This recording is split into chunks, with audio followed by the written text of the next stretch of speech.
Big Fani Willis, the biggest Fanny in Georgia, is raging at Jim Jordan. Jim Jordan's on the Judiciary Committee over on Congress, and he sent a letter to Big Fanny. And he said, hey, we've got some questions here. Your office might get federal funds. We know that you're doing all sorts of stuff that might overlap with what Congress is doing and Jack Smith's investigation. And so we have questions for you, Fanny. And he sent this letter back on August 24th. And she's very unhappy about this, okay? She's raging, but I want to just give us a quick backdrop on what he sent. From the Judiciary Committee, he says, hey, Miss Willis from Fulton County, you indicted a bunch of people, 19 of them, 30 unindicted co-conspirators and other things. And just so you know, your indictment and your prosecution, they implicate substantial federal interest. All right, it's like, hello, we've got an election coming up. We have questions about your motivation. You launched a new campaign fundraising website. It literally highlighted your investigation into Trump. The forewoman on the grand jury that you convened bragged about her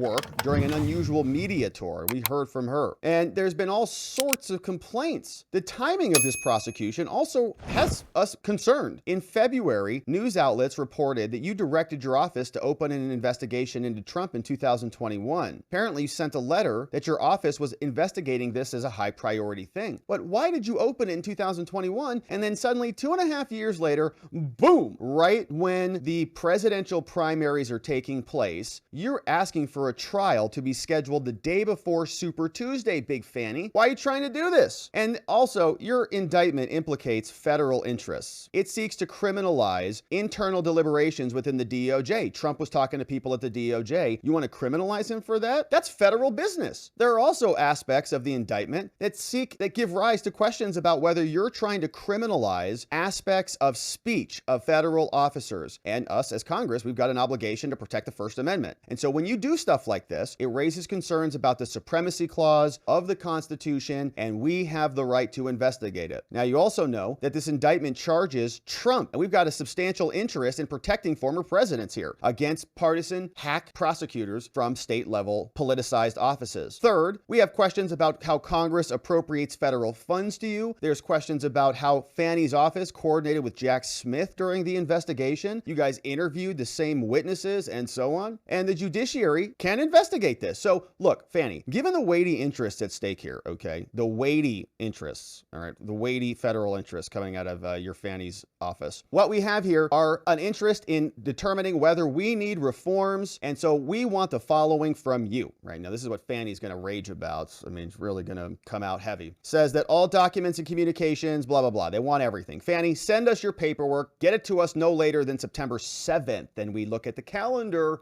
That date has come and passed. And so Jim Jordan sends this letter. All right, hey, we're Congress, give us some answers, Fanny. And she's not happy about it. And this is what she said in response from the office of Big Fani Willis, the biggest Fanny out of Fulton County, DA in Georgia, the biggest Fani Willis in all of Georgia. She says in response, dear Jim Jordan, she sent it via overnight delivery. Says, hey, Jimbo, I received your letter on August 24th. As you know, we indicted a bunch of people, but I want you to know, Jim, beyond the recitation of the charges, your letter contains inaccurate information and misleading statements. And she says specifically, Jim, your attempt to interfere with obstruction with this investigation is literally obstruction and it's unconstitutional. As you know, Chairman Jordan, the congressional power of inquiry is not unlimited. Congress is not a law enforcement or trial agency, and that function is reserved for other people, citing a bunch of stuff. Your letter, Jim, offends each and every one of these principles. Its obvious purpose is to obstruct a Georgia criminal proceeding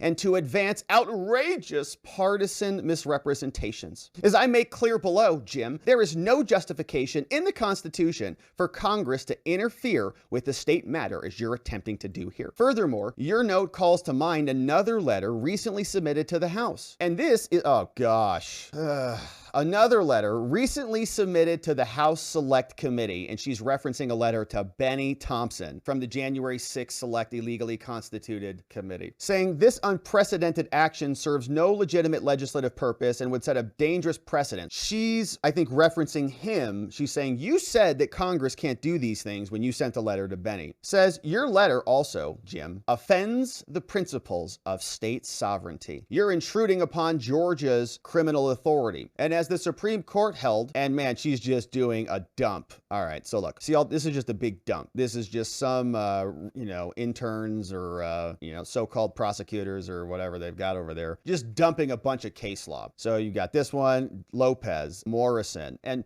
generally some lawyers will think like, wow, this is like really sophisticated research. Oh my gosh, look at all this case law, blah, blah, blah, blah, right? You can just go and like find law review articles, documents. You can go on Westlaw, LexisNexis, these different places, and just print, just click a couple buttons and spit all this out, generate a bunch of head notes and all this stuff. And you just say, okay, I'm just going to copy and paste all of these different things. And because the law is so big, you can just parse out whatever you want. And so Big Fani's going to be pulling out all of this 10th Amendment stuff, as you can see. She's suddenly going to be a big states' rights person who thinks that states should have total sovereignty and that Congress has no role to play, which I think there's a lot of truth to that states do have a lot of sovereignty that they have abrogated in the name of complying with Congress. But the point is, this is her picking and choosing her arguments. I don't actually think she's a 10th Amendment person. She says, or whoever's writing this, who is in fact writing this, did she sign on this thing? Let's see, did she sign this? She did! Fani Willis! All right, so she's taking credit for this. So she apparently did a bunch of research and,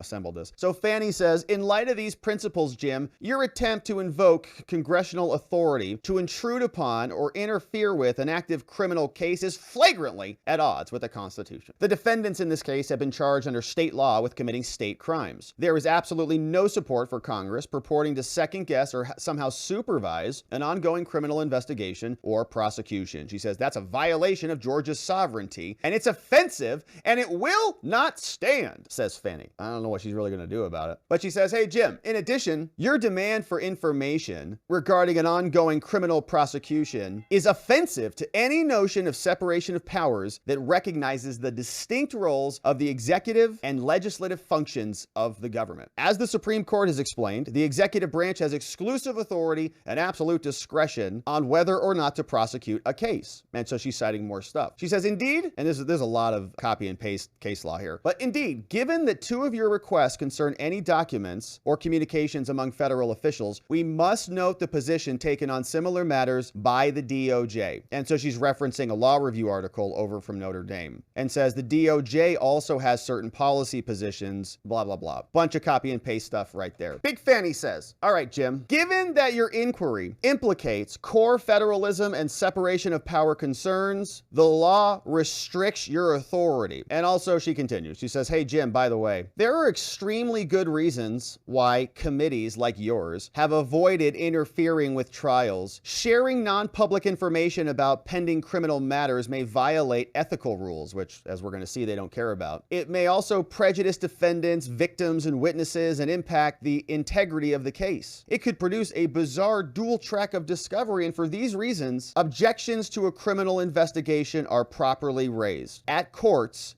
in the courts of law, not through Congress. And man, this is just a lot of really copy and pasting. Fani, look at, it's just copy and paste, copy. Here, your letter, Jim, seeks revelation of non-public and privileged information concerning my office's investigation and the prosecution of a specific case. Your public statements, Jim, and your letter itself make clear that you lack any legitimate legislative purpose for that inquiry. She says, Congress, your job description as a legislator does not include criminal law enforcement, nor does it include supervising a specific criminal trial, which of course is not what he's trying to do at all. It leads me to a critical point. Again, she copy and paste from somebody else. Your letter burdens the deliberate process privilege. She says, hey, Jim, beyond the many problems that I've already identified, your letter also fails to recognize the process privilege that protects us during our decision-making process. So here is the answers that I'm going to give to you. My voluntary responses to portions of your letter are below. So here's what she's going to answer. Woo!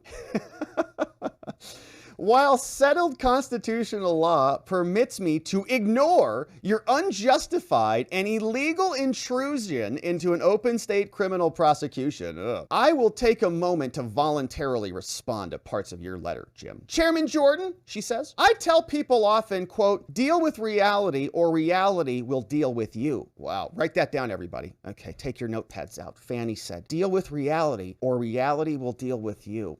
Brilliant. It is time that you deal with some basic realities, Jim. A special purpose grand jury made up of everyday citizens investigated for 10 months and made recommendations to me. A further reality is that a grand jury of completely different Fulton County citizens found probable cause against the defendant's name in this indictment. Face this reality, Chairman Jordan. The select group of defendants who you fret over in my jurisdiction are like every other defendant, entitled to no worse or better treatment than any other American citizen. Wow, this is pretty incredible. Legal writing. Oh my gosh.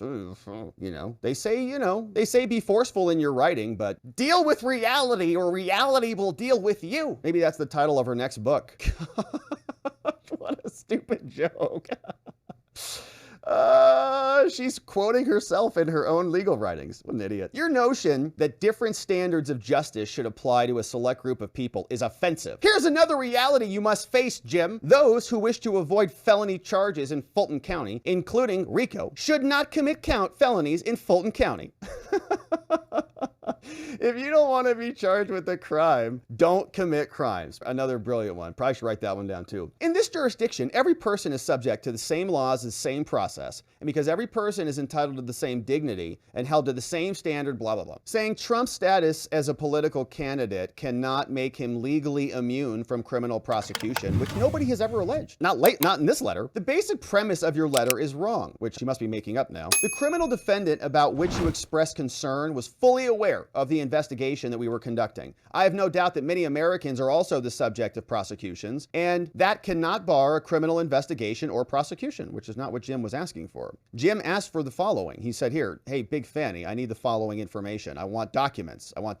Communications. I want documents about federal executive offices that you interface with. I want to know how you talked to Jack Smith. I want to know how you used federal funds. At not one point in his letter did he say anything about stop the prosecution. Trump's immune. Never came out one time. But Fani continues on in her deranged letter. Any notion to the contrary is offensive to our democracy, as though prosecuting your political opponent is not. All right. Says an explanation of the basic obligations of a prosecutor are below. So she says, hey, Jim, idiot, your letter makes clear that you lack a basic understanding of the law. You're just on the Judiciary Committee, but you're really stupid, though. You don't understand our practice or our ethical obligations, and so let me copy and paste more in my letter to you. As I explained above, the defendants about whom you express concern have been indicted, and I'm going to fulfill my duty of prosecuting them. And so you are also questioning the acts that we've listed, and your questioning of the, quote, overt acts is misinformed. Jim, your questioning of the inclusion of the overt and predicate acts in the indictment shows a total ignorance of Georgia law. So, Jim, allow me to give you a brief opportunity and provide a brief tutorial on criminal conspiracy law. As I explained to the public, you're welcome, when announcing the indictment, the overt and predicate acts are included because the jury found probable cause that they were going to overturn the election. She says, and Jim, oh my gosh, man, she's got some serious attitude. For a more thorough understanding of the RICO statute, its application in similar laws of other states, Fani tells Jim, I encourage you to read this book called RICO State by State. And as a non-member of the bar, Jim, since you're not licensed in Georgia, right, you can purchase a copy for $249. Did she even give him a link? She didn't even give him a link. Very, very rude. She should have put a link in,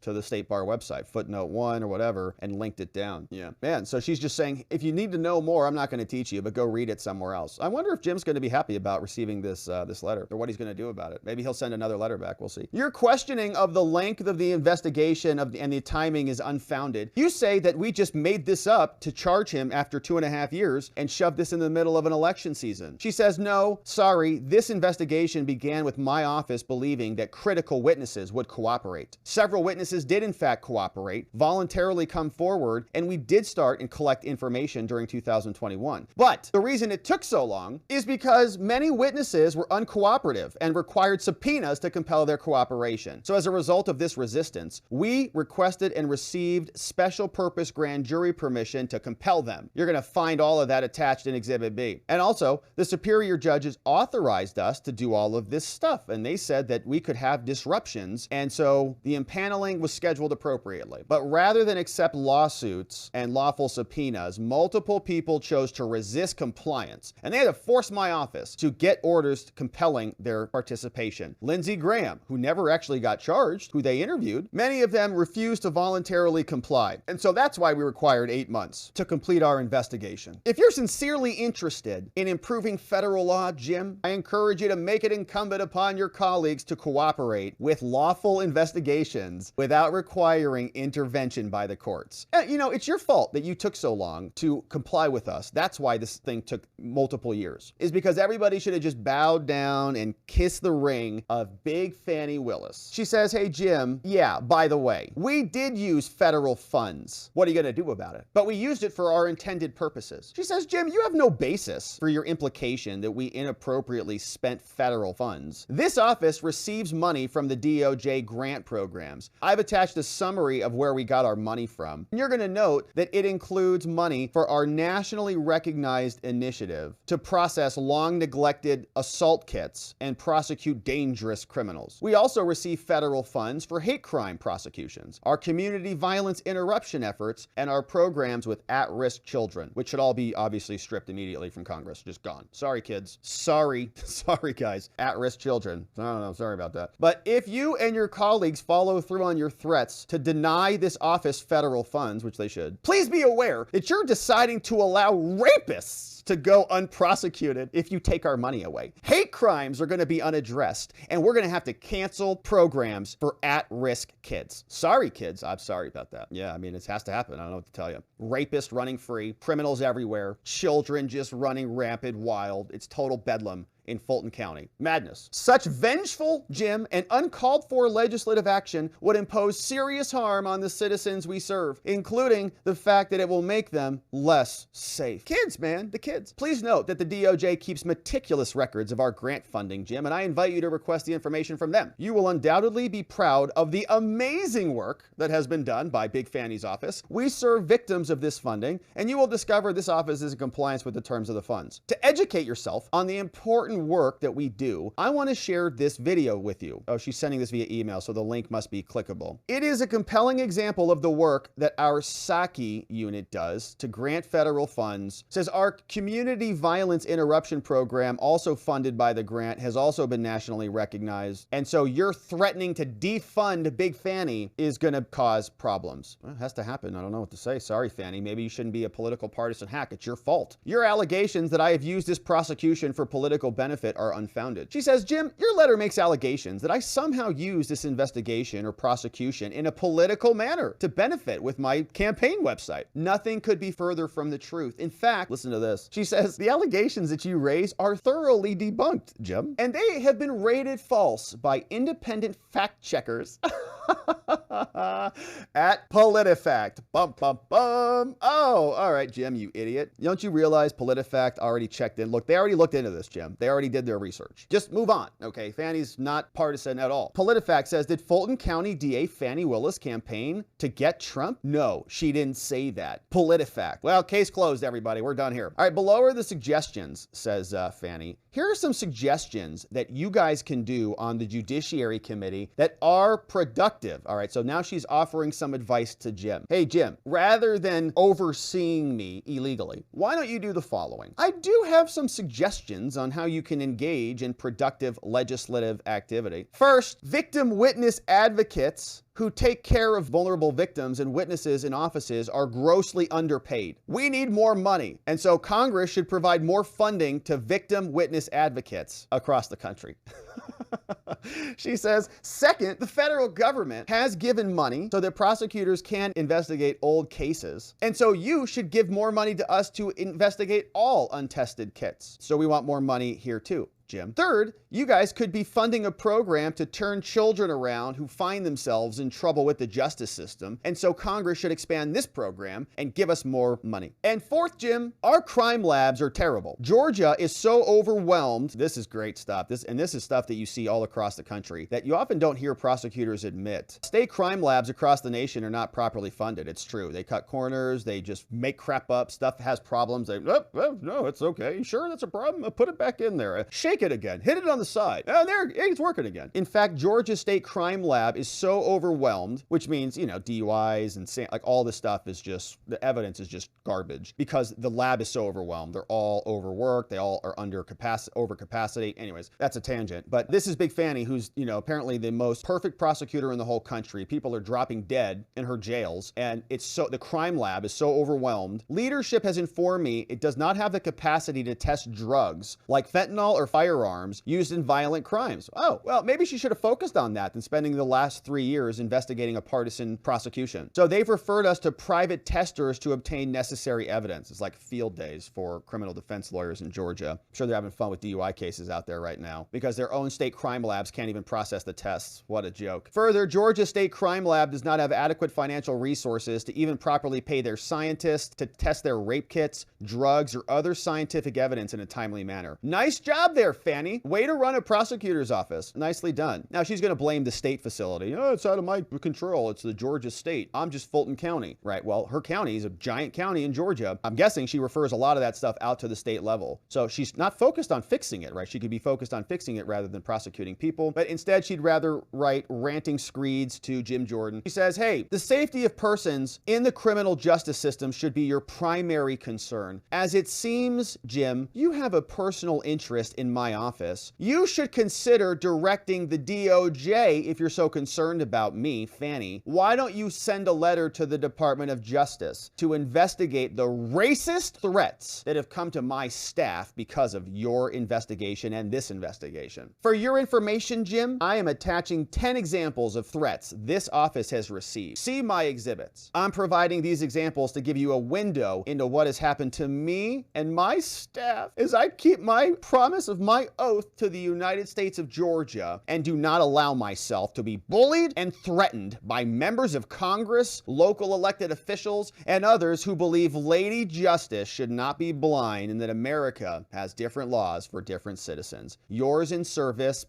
Big Fani Willis, the biggest Fani in Fulton County, Georgia, the DA. And she copied that over to the Democrats, big waddler Jerry Nadler over there in Congress. And so, my goodness, what a letter. And yeah, I mean, there's not many letters we read like this here where people quote themselves in their own letters. I mean, that's just incredible. She literally is, pulling something else that she says to other people and is telling Jim, you better abide. So, very interesting letter. Now, the question is, what is Chairman Jordan going to do about this? I mean, obviously, Big Fani kind of gave him a nice little reaming, and we'll see what Congress has to say about that. Now, hopefully, they're drafting up a response as we speak, and it'll be fun to see where this goes, because Big Fani Willis is getting yes queened all over the place from people on the left, and maybe they quote themselves too in their own letters. As I always like to say, quote, and then make that the basis of the rest of your letter. Amazing. So Big Fani rages at Jim Jordan. We'll see if Congress responds.